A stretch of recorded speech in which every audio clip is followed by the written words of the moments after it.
This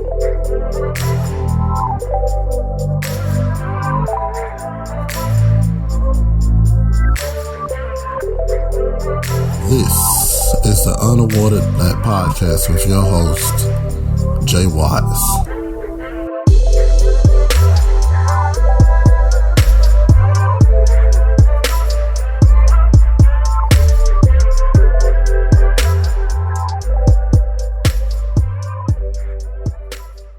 Hey, while you're watching the video, comment, like, and subscribe.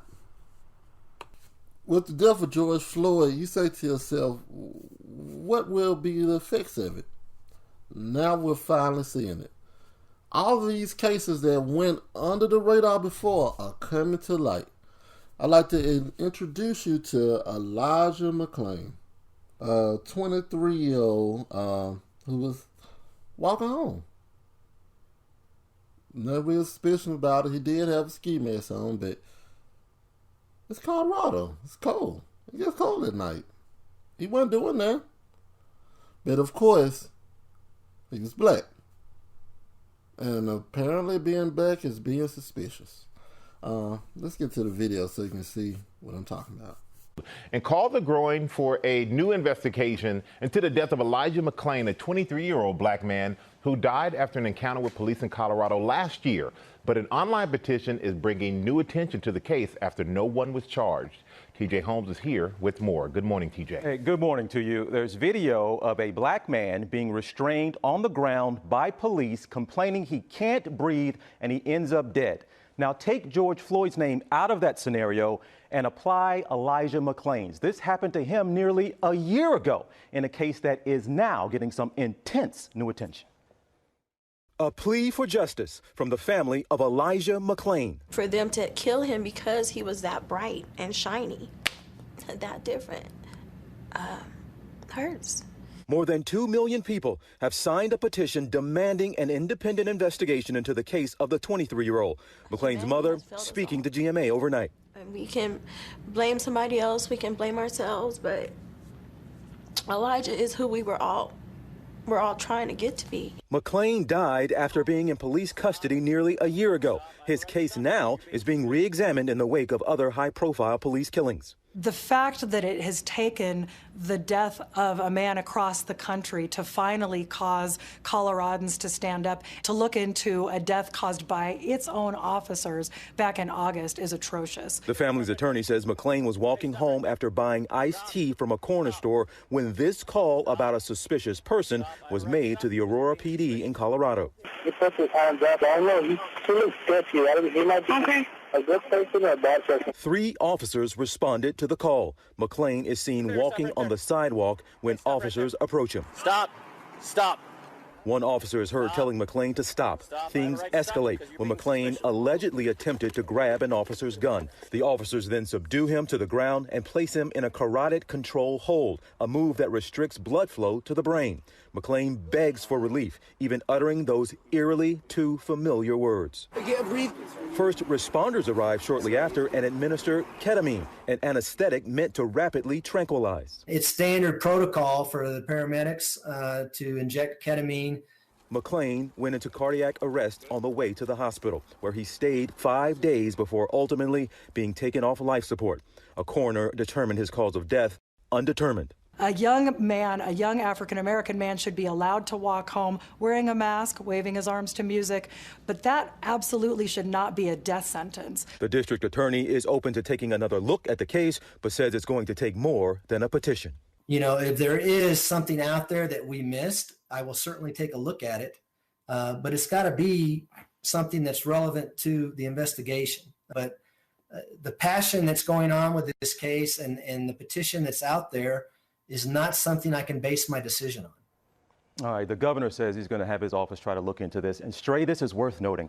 You all remember, at the beginning of the pandemic, when we were being encouraged to wear masks, there were black men that came out and said they were fearful of doing so because they'd be looked at with suspicion. Well, Elijah McClain was wearing a ski mask. He has a condition called anemia, which causes him to sometimes feel cold. I hate to even explain that as if I have to explain his behavior, but he was walking down the street doing nothing wrong that night. And a 911 call came about him being sketchy. So now let's get to a couple of facts that they said in the video and what I've seen. It's been a year.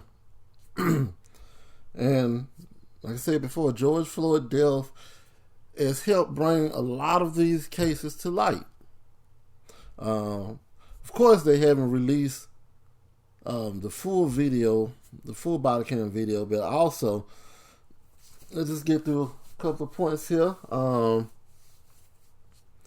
Just like with all police, they are empowered after the fact to let you know these few facts. He was suspicious. He tried to grab the officer's gun. That's the one sticking point they always just go to. He always tried to grab something. They are trying to grab something. They're doing something they're supposed to do. When you confronted them for no reason.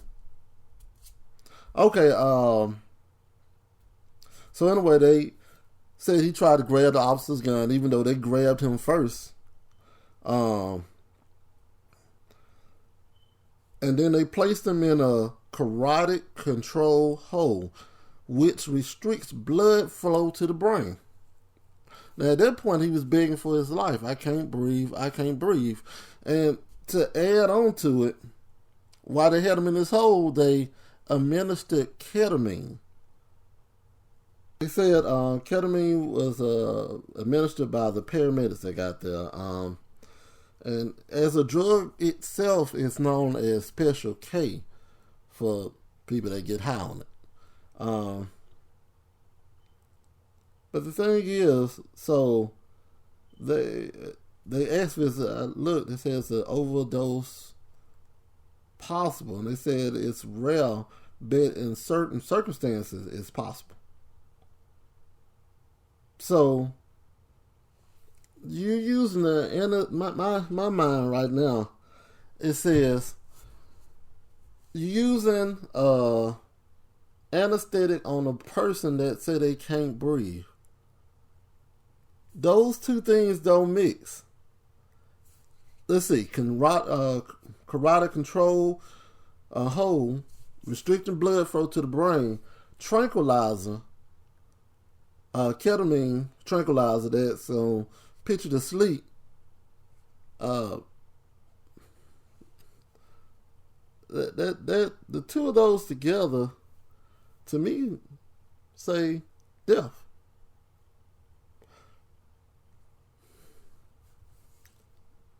At least that's what I would think. But as another point, let's get to what the coroner called it as. Hold on, wait. After the injection of ketamine, he went into cardiac arrest on the way to the hospital, where he ultimately was taken off life support after 5 days. So he fought for his life, but you went from walking down the street, minding your business, to going into cardiac arrest. And they're not suspicious about that. And then all of a sudden the coroner says, undetermined. Now the coroner works for the city, I'm assuming, or that county. But my point is, and once again, the governor is gonna have a task force look into it, and Aurora Police Department, and they're gonna do, or the city's gonna have their own independent investigation. I wouldn't trust that. I wouldn't trust that at all. So as you can see here,